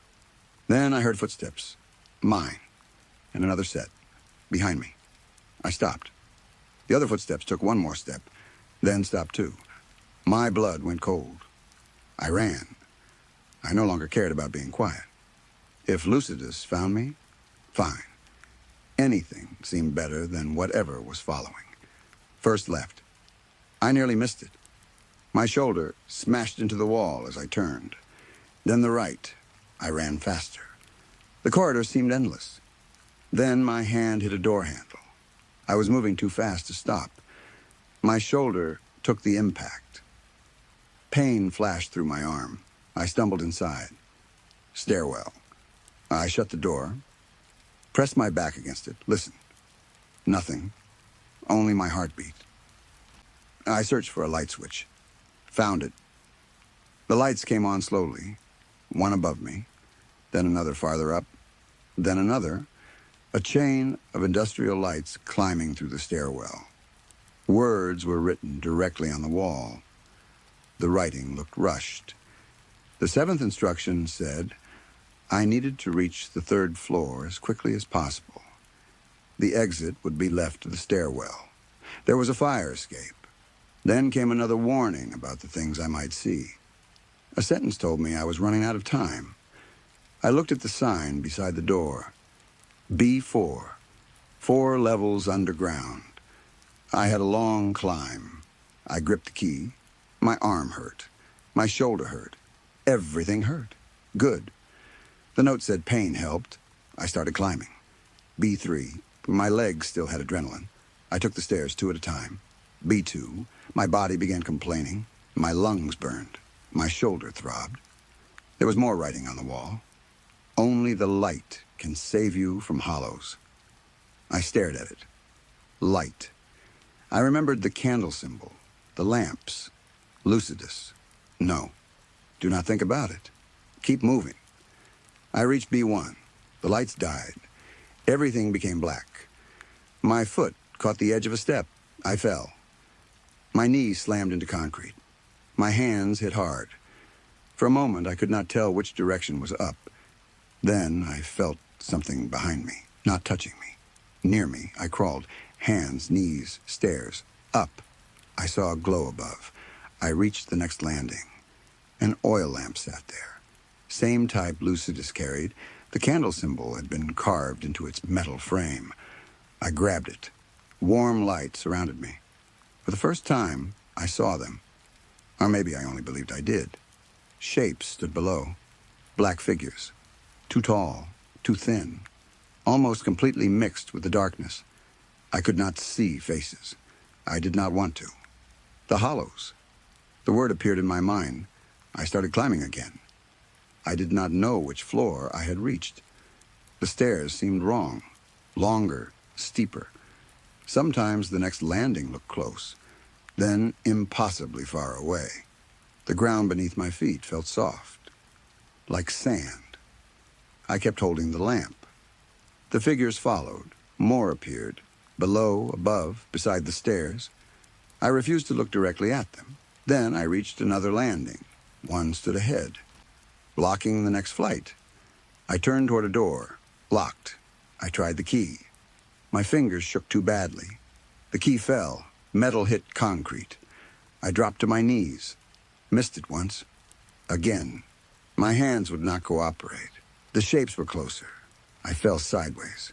My chest tightened. I could not breathe properly. Only the light can save you. The sentence repeated in my head. Only the light. Only the light. Only the light. I closed my eyes. It did not help. I could still imagine them. That was worse. Their bodies became longer. Their limbs bent. Their mouths opened into places mouths should not exist. I curled around the lamp, held it against my chest. The light was all I had. The only safe thing. The only real thing. The light. I do not know how long I stayed there. Minutes. Hours. Maybe longer. Time disappeared. I remember shaking, crying, whispering to myself, the light will save me? Over and over. The light will save me. The light will save me. The light will save me. Eventually, the darkness changed. The stairwell became brighter. The shapes disappeared. I opened my eyes. Someone was coming up the stairs. A head appeared, then shoulders, White clothing, lucidus. I started crying. Not from fear, relief, pure relief. He had come for me. He reached the landing, looked at me. There was no anger in his face, only concern. He knelt. "You're all right?" I could not answer. He helped me stand. My legs barely worked. He took one of my arms around his shoulders, then slowly helped me down. I remember apologizing. I do not know why. Maybe because I had run. Maybe because I had called him names. Maybe because he had been right. The hollows were real. I had seen them. And the light had protected me. Lucidus brought me somewhere warm, a bed, clean blankets. He gave me water, food I could barely swallow. He encouraged me gently, just a little more. I listened. He knew what I needed. Eventually, exhaustion took me. I slept. No dreams. When I woke up, my head still hurt. My whole body felt damaged. Then I remembered. The basement, the instructions, the stairwell, the hollows. Lucidus sat in a chair beside the bed. He did not immediately speak. That surprised me. I expected questions, a lecture, maybe anger because I had escaped. Instead, he gave me water, asked if I was in pain. He did not ask me to believe anything, not that day. We ate together, the next day too. He explained almost nothing unless I asked. That made me trust him more. Over the next few days, I started leaving the room. Nobody treated me like a prisoner. People smiled. They brought food. Some asked how I was recovering. I saw fear in them too. Not fear of Lucidus, fear of what lived below. I understood it now. I had seen the hollows myself. I knew why they needed the lamps. I knew why the candle symbol mattered. I knew why they stayed together. I began joining them for meals. They called them feasts. The word sounded ridiculous at first. Then I experienced one. Long tables, hot food, conversation, people laughing. For the first time in years, maybe. I felt surrounded by people who actually cared whether I was there. I'd spent so much of my life alone without realizing it. Work, bus rides, cheap apartment, takeout, phone screens, sleep, repeat. Here, everybody had a purpose. Everybody belonged. I began understanding why Lucidus had refused to simply let me walk back outside. I had thought he kidnapped me. Now I understood. He had saved me before I understood that I needed saving. That realization hurt. I had insulted him, fought him, called him a cult leader. Yet when the hollows nearly took me, he was the one who found me. He carried me back, fed me, stayed beside me. He never mentioned what I had said. The next morning, I attended the service. Nobody forced me. I chose to go. The room was beautiful. Hundreds of candles, white robes, the symbol of the light above the front wall. Lucidus stood before everyone. His voice was calm, strong. When he spoke, the room listened. He talked about darkness, about things that hide where human understanding cannot reach. He talked about people believing themselves safe simply because they had never seen what surrounded them. That had been me, walking around the city, complaining about buses, looking for pizza, believing the world ended wherever my eyes stopped seeing. I almost laughed at how arrogant I had been.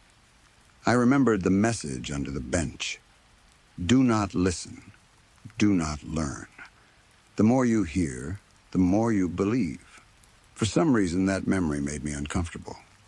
Only for a second. Whoever wrote those instructions had clearly been confused, probably frightened. Maybe they had encountered the hollows and blamed the light. Maybe they had gone mad. After all, if those instructions had truly been designed to save me, why had they led me straight into the darkness? Why had they taken me deeper? Why had they told me to run away from the only people who could protect me? Lucidus had been the one who saved me.